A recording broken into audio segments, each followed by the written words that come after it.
বন্ধুরা, আজ হলো বৃহস্পতিবার, লক্ষ্মীবার। যেই দিন কিনা মা লক্ষ্মীকে আমরা ফুল দিয়ে সাজিয়ে নিজেরা মন প্রাণ দিয়ে মা লক্ষ্মীর কাছে প্রার্থনা করি ঘরের মঙ্গল কামনার্থে, সংসারের আয় উন্নতির জন্য। তো যাই হোক, কম বেশি প্রত্যেক হিন্দু পরিবারে মা লক্ষ্মী আজকের দিনে পূজিত হয় বৃহস্পতিবার। তো যাই হোক, আমিও তাই করি প্রতি বৃহস্পতিবার। কিন্তু এখন আর আগের মতো পেরে উঠি না। আগে পাঁচালি পাঠ করে খুব ভক্তি ভরে পুজো করতাম, এখন খুব তাড়াহুড়োতে চট জলদি আমাকে পুজোটা সারতে হয় ছোট্ট তাতানকে নিয়ে। তো তোমরা ভিডিওটা পুরোটা যদি দেখে থাকো কেউ, তো নোটিস করবে ছোট্ট তাতান এই পুজোর মাঝখানে কত দুষ্টামি করে। তো যাই হোক, প্রথমেই আমি সাজিয়ে নিচ্ছি ফুল দিয়ে। এই যে জবা ফুলগুলো দেখছো, এগুলো হচ্ছে আমার গাছের ফুল। আর প্রথমেই এই যে দেবতাটা কি তোমরা দেখছো, এটি হলো গোপাল। এটা আমার গোপাল ছেলে, এ কিনা খুব জাগ্রত আমার কাছে। যাই হোক, আর রয়েছে আমার 3 ছেলে কার্তিক। আর তোমরা তো দেখতেই পাচ্ছ আমার সিংহাসনে কত ঠাকুর। যাই হোক, ফুল দিয়ে ওদেরকে খুব সুন্দর করে আমি সাজিয়ে তুললাম। তারপর এবার মা লক্ষ্মীর ঘট সাজাচ্ছি, যেই ঘটে কিনা আমি দিই ধান, দূর্বা, আর কলা, আম পাতা, মানে আম পল্লব, আর থাকে পান পাতা। এগুলো দিয়েই আমি আমার ঘরটাকে সাজাই। তার আগে সিঁদুর দিয়ে আমি স্বস্তিক এঁকে নিই। তো তোমরা কিভাবে তোমাদের মা লক্ষ্মীর পুজো করো আমাকে কমেন্টে জানিও। আর তোমাদের আমার এই ভিডিওটা কেমন লাগলো সেটাও জানিও। আর যদি ভালো লেগে থাকে অবশ্যই একটা লাইক করো। আর আমার এই ছোট্ট চ্যানেলটা সাবস্ক্রাইব করতে ভুলো না কিন্তু বন্ধুরা। তো চলো, তোমরা আমার সঙ্গে থাকো আর পুরো ভিডিওটা দেখতে থাকো আমি কিভাবে ছোট্ট তাতানকে নিয়ে ঘরোয়া পুজো সারছি।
বন্ধুরা দেখতেই পেয়েছো, ছোট্ট তাতান দুষ্টামি শুরু করে দিয়েছে, আমার ক্যামেরাটা ফোনটা উল্টে ফেলে দিয়েছে।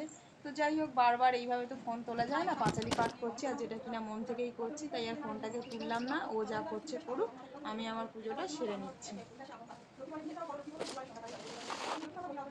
ও এরকমই দুষ্টামি করতেই থাকে আমার সাথে। আমি কোনো কাজ করলেই আমার পেছন পেছন ঘুরে, কোনো খেলনাপাতি কিচ্ছু নিয়ে খেলে না। খুব দুষ্টু আমার এই ছেলেটা, আসলে সারাদিন মাকে ছাড়া কাউকে দেখে না তো, তাই সারাক্ষণ মাকে চোখে হারায়। মা যেখানে যায় ও সেখানে যায়, মা যা করে ও মার সাথে সাথে সেটাই করার চেষ্টা করে।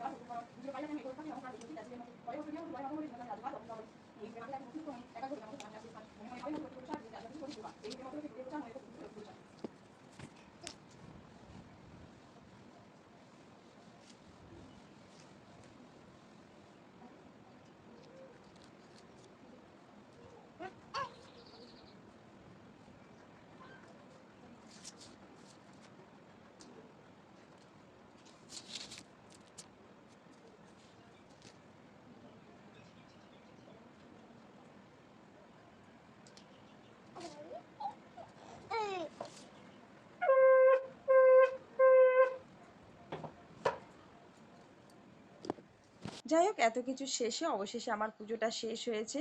দেখতেই পাচ্ছ তোমরা, আমার সিংহাসনে ঈশ্বর কত সুন্দর রূপে বসে আছে।